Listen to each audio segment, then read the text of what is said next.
Ahoj, kamaráti, priatelia! Vítajte na ďalšej zo série Veterán Disco Party.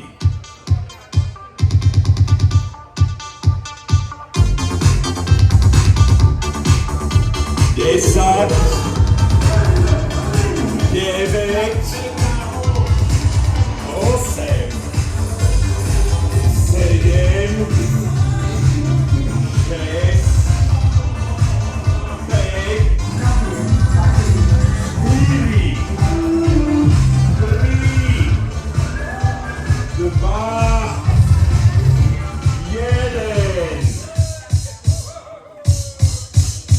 1. Tak teda, všetci dobre počúvajte.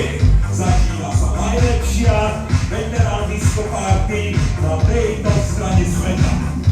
Hitky našej mladosti z rokov 80 a 90 nadneša DJ Milan Šarina.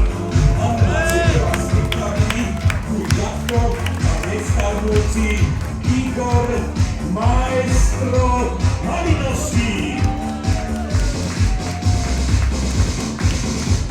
Prosím, privítajte moderátora dnešného večera, Peťa Tokára. Ahojte! Ahojte, priatelia! Musím povedať otvorene, bez nejakých nadsázky, že teraz, tento večer potleskom vyhrala z mojej strany ľavá strana. Ďakujem! Najlepšia ľavá strana, akú som doteraz zažil. Pravá bola tiež dobrá, ale evidentne chýbali ľudia a balkón som ani nepočul. Dobre. Nie je to vôbec, ale teda aspoň dačo, lepšie ako nič. Takže priatelia, dovolte, aby som vás privítal na ďalšej zo série Veterán Disco Party, ktorá sa organizuje už niekoľko rokov. Takisto viete, že chodia sa väčšinou tí istí ľudia, niektorí už zase sú mladší o niekoľko rokov, niektorí starší a tak ďalej. Ale nejde o to, hlavne aby sme vytvorili dobrú atmosféru a dobrú náladu. Vítajte teda ešte raz na mikulášskej vianočnej party, ktorú pre vás dnes pripravili DJ Milan Šarina, takisto ako aj ostatní, ktorí ste už počuli v Pútavke. No ale napriek tomu, že sme sa zišli v takomto hojnom množstve, musím povedať, že medzi nami sú rôzni ľudia aj z iných okresov. Neuveriteľné, že dneska sa tu stretli až zo 7 okresov, alebo 6, už skúsim hádať.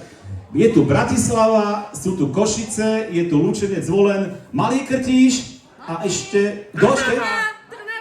Trnava, vážne, Trnava, je tu ešte niekto z iných... Hrúdky, to je ako je Fončordov doprava. Za Fončordov rovno doprava sú Hrúdky. Ďalej. Martin, ty kokos, z Martina tu ešte neboli. Dobre, ďakujem. Z Martina sme to ešte nemali. Takže priatelia, naozaj je tu veľa... Dobre, počkaj, ale ja som okres Brezno. Á, DJ je z Brezna.